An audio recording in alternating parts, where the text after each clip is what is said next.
2 warships and 4 smaller battleships were sailing near China and Taiwan, close to Chinju Island. Another 12 battleships, carrying hunters, were stationed north of the island. If even one enemy slipped past them, the ants would notice immediately and attack. A hunter asked his mentor if their plan would work. The mentor replied that they could only know by trying. The Knights Guild was there for that reason, and their defense team had to stop any flying creatures from reaching the mainland. One hunter chose to stay at the back, trusting his guildmates. The deputy guildmaster, responsible for combat training, struggled to imagine how the battle would unfold. Another hunter reassured him, saying their guild's success was because of his leadership and knowledge. However, he still felt uneasy sending their leader to the front lines and asked him to return safely. Meanwhile, some hunters argued over the phone about sending their rising star into battle. If anything happened to her, the guild would not forgive them. Hunters from different guilds were spread across the south at the request of the Hunter Association. If the raid succeeded, they didn't want any ants escaping to the mainland. The association's leader, an A-rank hunter, and 10 D-rank hunters were defending the state's borders. Retired and inactive awakened hunters also stepped up, about 5,000 of them, making up 1/10 of the country's awakened hunters. In one of the helicopters, a cameraman from the official press prepared to broadcast the raid live. The broadcast had a 10-minute delay, so editors could remove mistakes. Some hunters wondered why a cameraman was coming to such a dangerous place. Another hunter reminded them that their duty was to protect people, which included informing them. The cameraman, an awakened hunter himself, assured them he was capable. Many awakened people chose careers outside of combat, and he was one of them. He had recorded other raids before, but wasn't sure if his past experiences would help this time. Another hunter told him not to worry. The Hunter Association approved the broadcast because they believed the raid would succeed. The operation began. The Japanese hunters attacked first, drawing the ants out of hiding. From the helicopters, hunters watched as the ants swarmed out. One hunter, called Absolute Weapon, jumped from a helicopter and used fire magic to burn some ants chasing them. Another hunter watching wasn't impressed. Only one ant was injured while the others kept coming. Absolute Weapon steadied himself and unleashed another attack, burning the rest. For about an hour, the Japanese hunters distracted the soldier ants while the others moved toward the queen. The second aircraft carrier activated a signal jammer, cutting off the queen's communication. Some ants adapted quickly, while others got confused. A huntress with large daggers sliced through the ants, telling her teammate to keep up or risk dying. Team Bravo bragged that they would clear out the ants before the Korean team even reached the queen. Another hunter, Kong, played around, ripping off ants' wings. Despite his age, he still acted like a child. Suddenly, an explosion erupted from a volcano. A hunter named J.N. used ice powers to freeze the ants inside. He wondered what would happen if his ice clashed with fire. The squad moved deeper into the queen's lair inside the volcano. The tunnels were like a maze. Absolute Weapon launched fireballs into the passages. If he heard no explosions, it meant those paths led deeper inside. Meanwhile, I finished my daily training and noticed the streets were empty. Everyone was watching the raid. The Korean and Japanese rank hunters were powerful, but there was no point in watching unless something unexpected happened. Inside the volcano, hunters faced the queen's guards. One hunter noted that these ants had poor eyesight and only protected the nest, making them easier to fight. The healer sensed that the queen might try to escape. Another hunter pointed out that she had nowhere to run. The cameraman struggled with the darkness, but trusted his team to adjust the footage later. As they moved through the cave, they found a massive cluster of ant eggs. Among them, one egg was huge.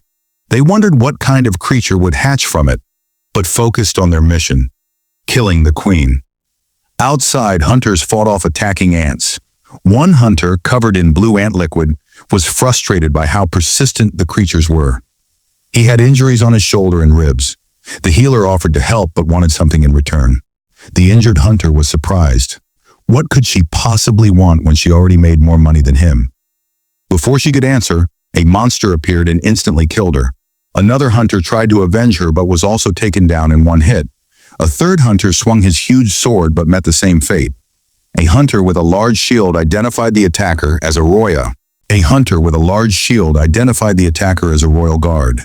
These creatures were as strong as ranked hunters, but unlike humans, their movements were predictable. Hunter Cha jumped onto an ant's back and sliced it apart. Another ant attacked her from behind, but she reacted just in time to destroy it. She realized these guards were tougher than expected. Fortunately, there weren't too many of them. A hunter reassured his teammates that he had their backs. The White Tiger Guild leader noticed he was extra confident today.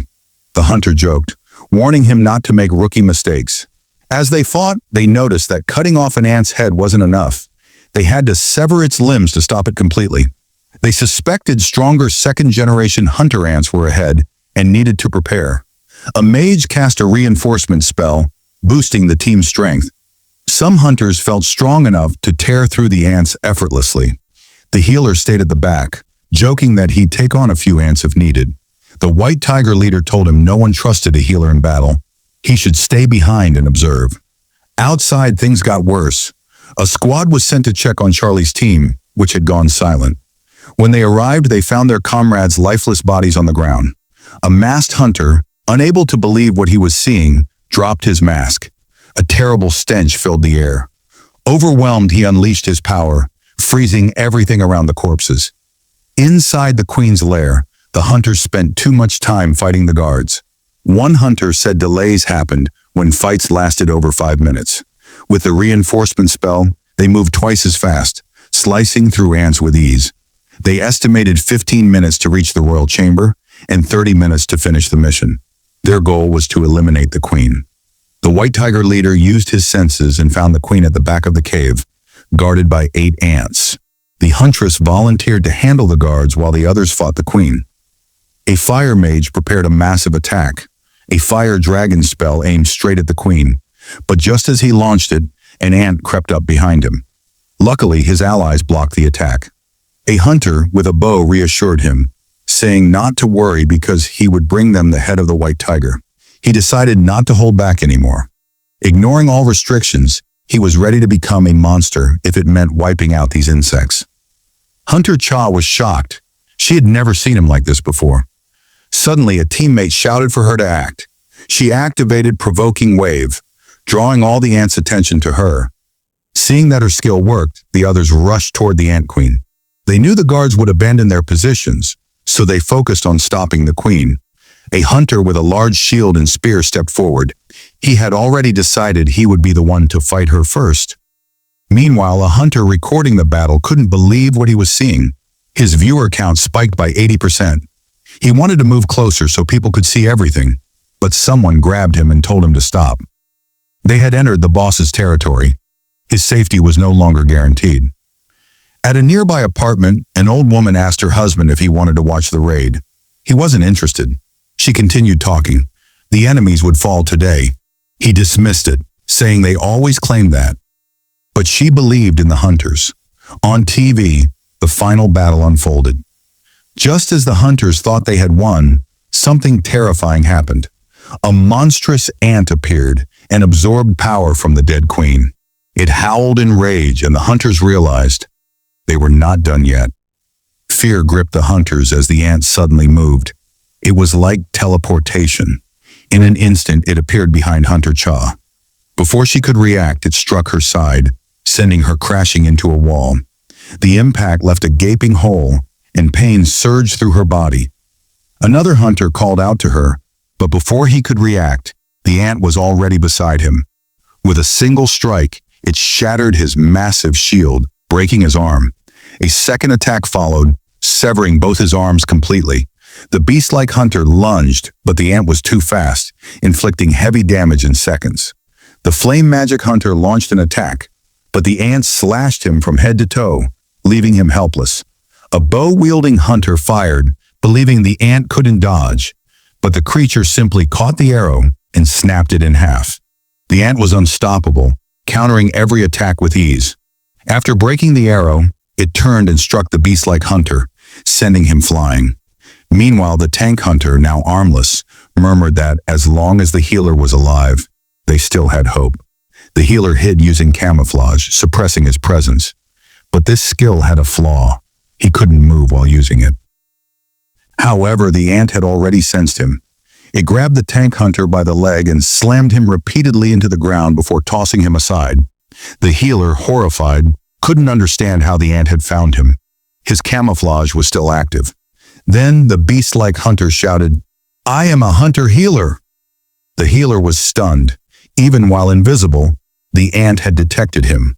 Before he could react, the ant appeared behind him, piercing his chest with a single strike. His magic faded instantly.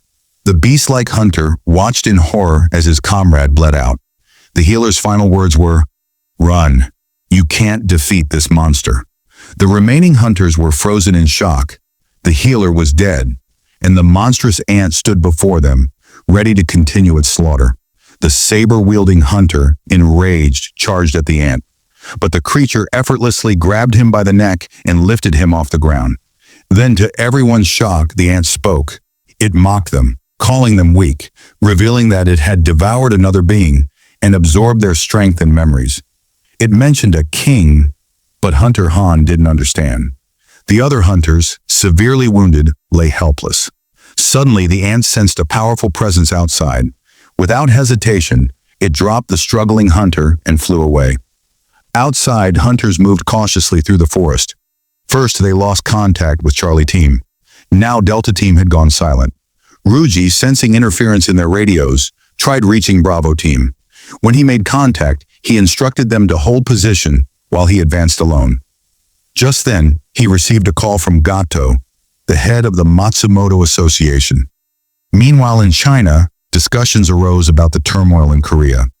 The flying ants couldn't reach China, but some speculated that Japan's help was strategic, a move to make Yuji a national-level hunter. Back at the battlefield, Ruji arrived to a horrifying sight. His teammates had been slaughtered. Reporting the casualties, his superior dismissed the losses, saying weaker members were sent to minimize overall damage. But this reasoning unsettled Ruji.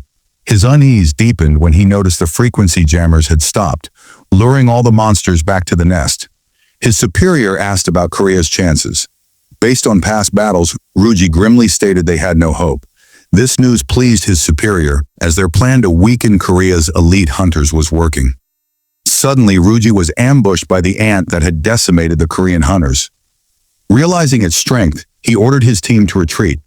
Preparing to fight, he was overwhelmed by the sheer aura of the creature.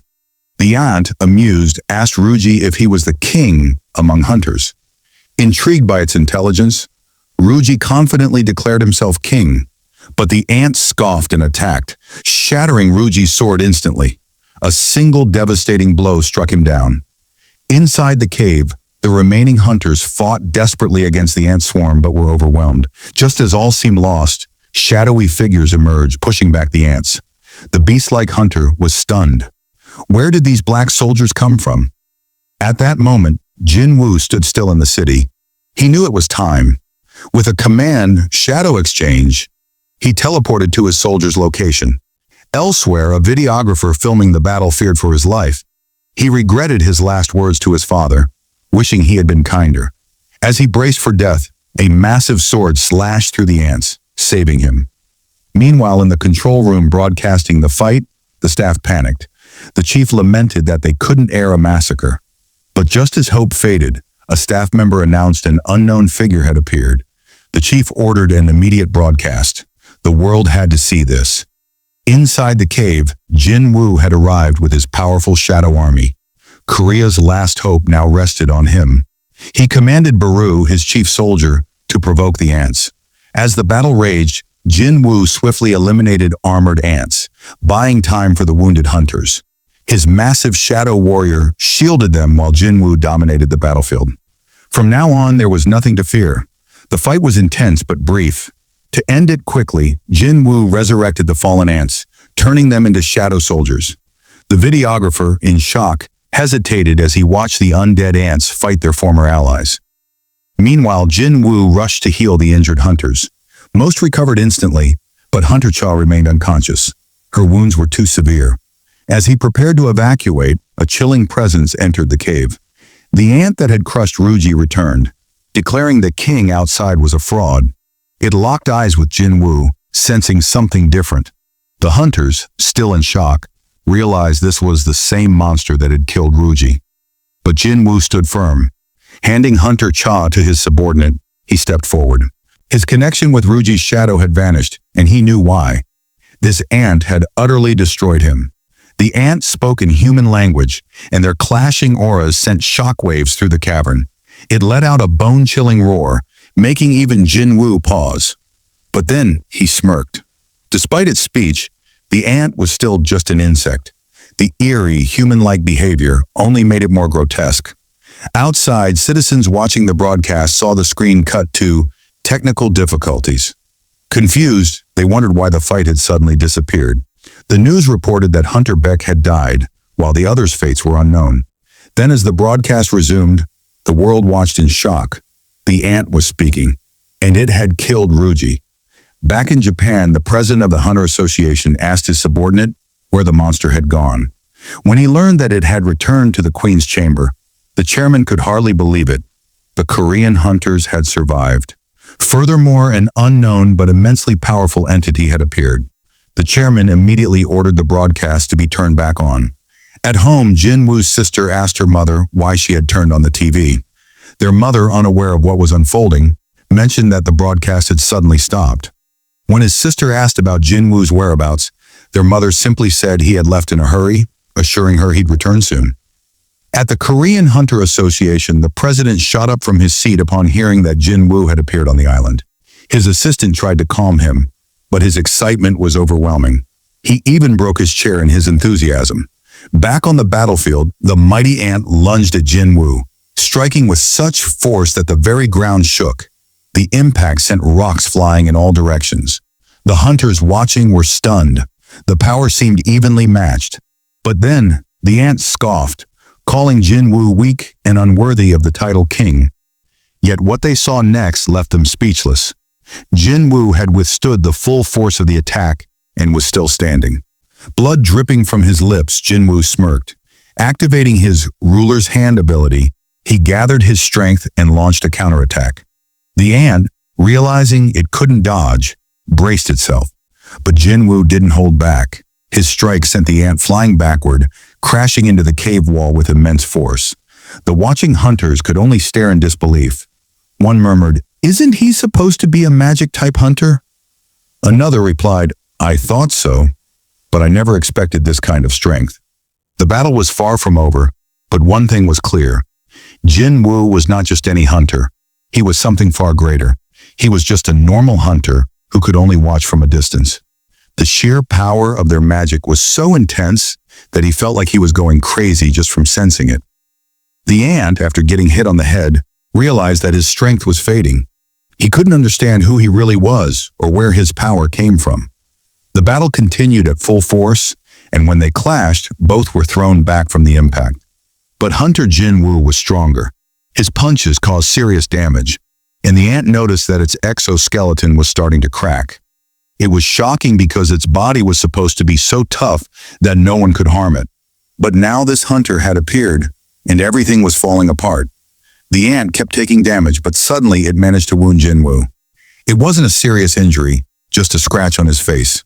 When Jinwoo realized that he had been bitten, he quickly jumped back and sensed something was wrong. The bite was poisoned, and the venom was now spreading inside his body. It was a paralyzing poison, one of the deadliest in the world, and it became even stronger when mixed with magical energy. The ant groaned in pain and called Jinwoo despicable. Then it tried to land one final blow to finish him off. Jinwoo lowered his head, ready to take the hit.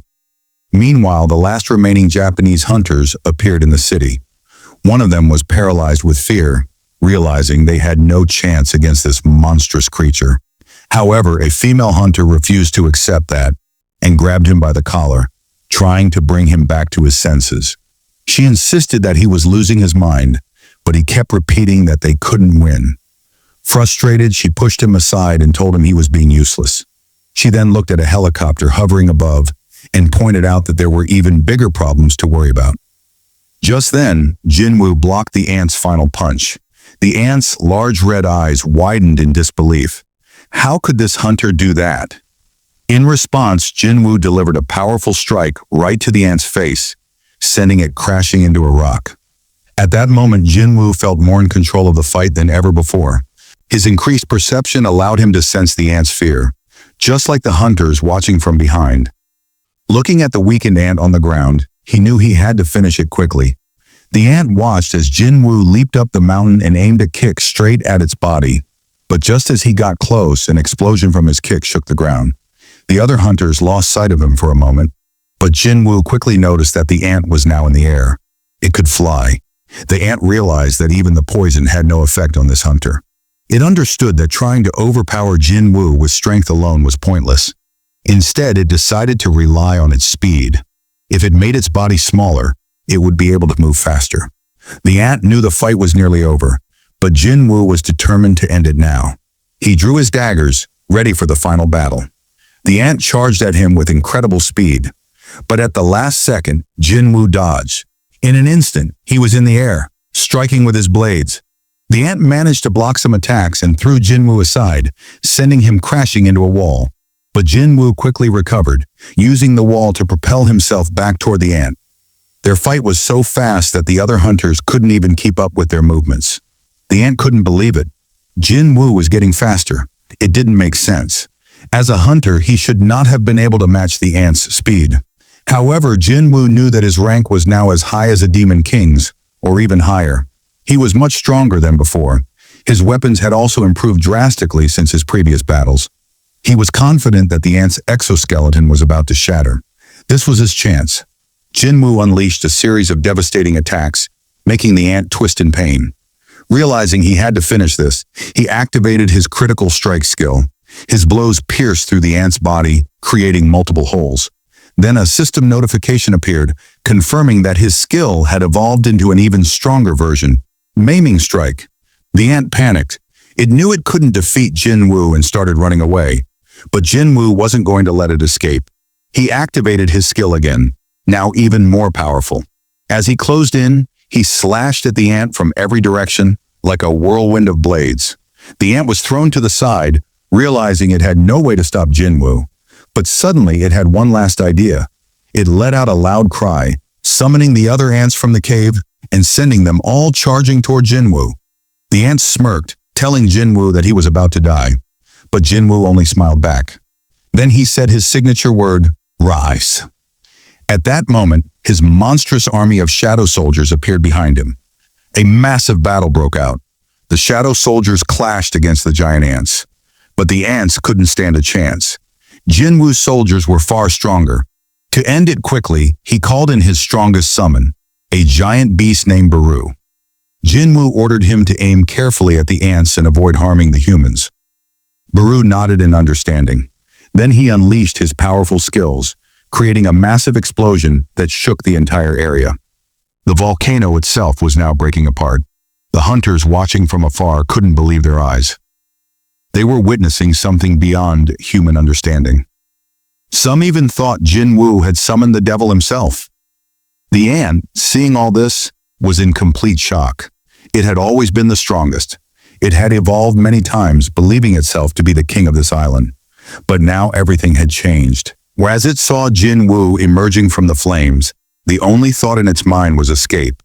It tried to heal itself, using a stolen healing ability from a human hunter it had devoured. Jinwoo noticed this and was stunned. It was the first time he had seen a monster steal and use a human skill. The ant took off, flying as fast as it could. But Jinwoo wasn't going to let it get away. He activated his ruler's hand skill and slammed the ant back down to the ground. The ant coughed up its orange blood, struggling to move. Jinwoo stood over it, declaring that it wasn't going anywhere. Then he activated his Maiming Strike skill one final time, destroying the ant completely. A system notification confirmed his victory, and his level increased. But suddenly, someone shouted. Hunter Cha was in critical condition. Jinwoo realized he had spent too much time fighting the ant. He needed a healer, but none were available. Shadow exchange wouldn't work, and they wouldn't reach a hospital in time. He had to find another way. Jinwoo turned to a cameraman and told him to turn off his camera. The cameraman hesitated, not understanding why. Jinwoo gave him a serious look and warned that if he didn't turn it off, he would break it.